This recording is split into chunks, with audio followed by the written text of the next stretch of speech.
Fala pessoal, aqui é o professor Thiago, este é o canal Físico-Química em 5 minutos e esse é mais um vídeo sobre a regra das fases de Gibbs.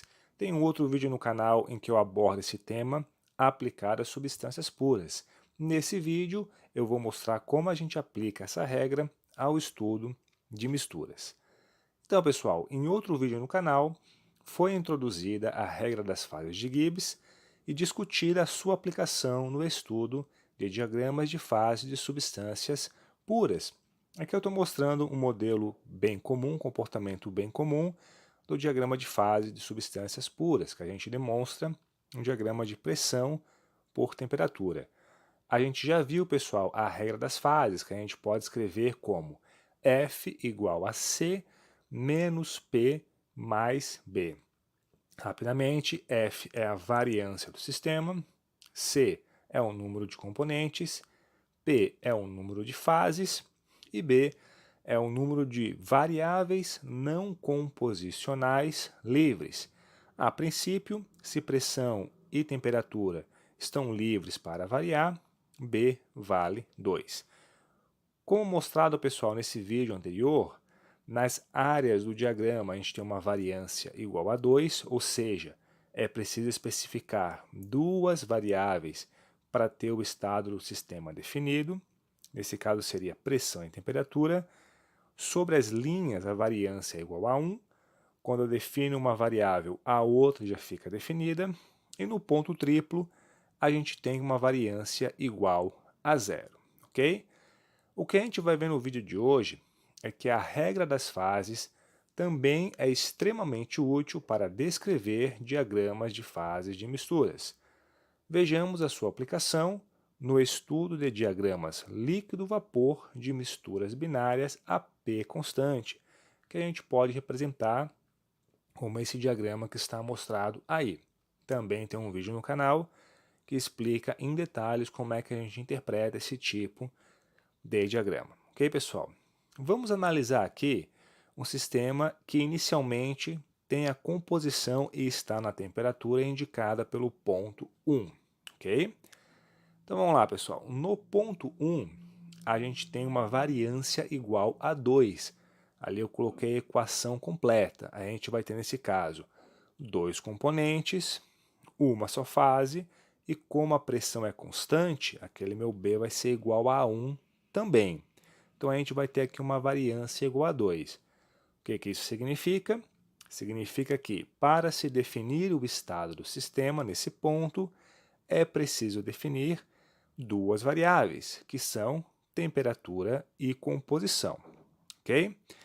Vamos agora imaginar que a gente mantém essa composição fixa, a gente escolhe uma composição, deixa ela fixa, a gente ainda pode variar um outro grau de liberdade, que é a temperatura. Ok? Então, fixando-se a composição, o único grau de liberdade disponível é a temperatura, que pode variar até o ponto 2.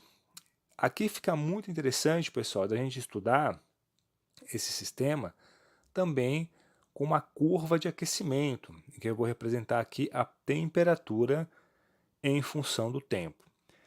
Então, quando o sistema vai do ponto 1 ao ponto 2, a gente tem naturalmente um aumento de temperatura que está indicado ali pelaquela reta que vai do ponto 1 até o ponto 2, ok? O que acontece quando se chega no ponto 2? Então, no ponto 2, o líquido entra em ebulição, ok? Mas, ao contrário do que se observa para substâncias puras, nesse caso a gente tem uma variância igual a 1. Se você lembrar lá do vídeo que a gente viu para substâncias puras, na ebulição a variância é igual a 0, ok? Ou seja, para misturas binárias, que é o caso que a gente está analisando, o sistema não fica invariante quando começa ali a ebulição, ok? E isso significa que a temperatura não fica constante, ou seja, não se observa um patamar na curva de aquecimento. Isso é um ponto bem interessante. Se você está aquecendo um líquido puro, quando chega na ebulição, você vai ver um patamar que está relacionado à ebulição. Isso não acontece no caso de misturas, porque você tem um grau de liberdade adicional, ok? Isso significa, pessoal, que a gente pode ainda aquecer o sistema e passar, por exemplo, do ponto 2 para o ponto 3. E a gente vai ter uma mudança na inclinação da curva de aquecimento, ok? Mas não vai ser observado um patamar. Adicionalmente, pessoal, ter um grau de liberdade significa que a gente pode escolher o valor de uma das variáveis, mas ao fazer isso, a outra já fica definida. Então a gente viu que no ponto 1 eu escolhi ali a composição e pude variar a temperatura, ok? Agora, por exemplo, se quisermos um líquido que tem a composição que eu chamei de XAL, que eu marquei ali a composição dada pela linha tracejada, que é a composição do ponto 2, a temperatura em que eu vou ter aquela composição para o sistema em equilíbrio de duas fases já está definida, que é a temperatura T2, indicada por essa linha tracejada na horizontal, ok? Se por outro lado você escolhe a temperatura T2, uma temperatura em que eu tenho líquido em equilíbrio com vapor. Ao escolher uma temperatura, eu automaticamente já tenho as composições da fase líquida e da fase vapor. Nesse caso aqui eu chamei a composição do líquido de XAL e a composição do vapor de XAV, ok? Então você pode escolher uma temperatura, mas a composição das fases em equilíbrio já está definida, ou o contrário, ok? Não é possível, como está escrito ali, pessoal, ter outras composições nessa temperatura, nem ter as mesmas composições em temperaturas diferentes. Então, por exemplo, se eu aqueço o sistema, se eu aumento a temperatura de T2 para um T3, eu automaticamente também vou mudar a composição da fase líquida e a composição da fase vapor.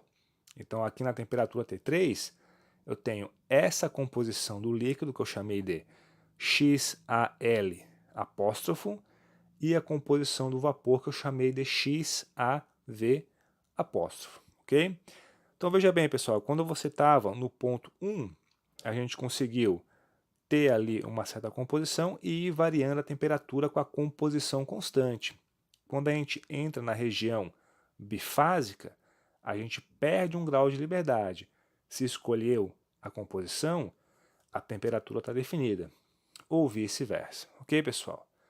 Continuando o aquecimento até o ponto 4, a gente termina a ebulição. Então aquela curva que mostra o equilíbrio de fases, que é quando você tem uma inclinação diferenciada na curva de aquecimento, ela termina no ponto 4.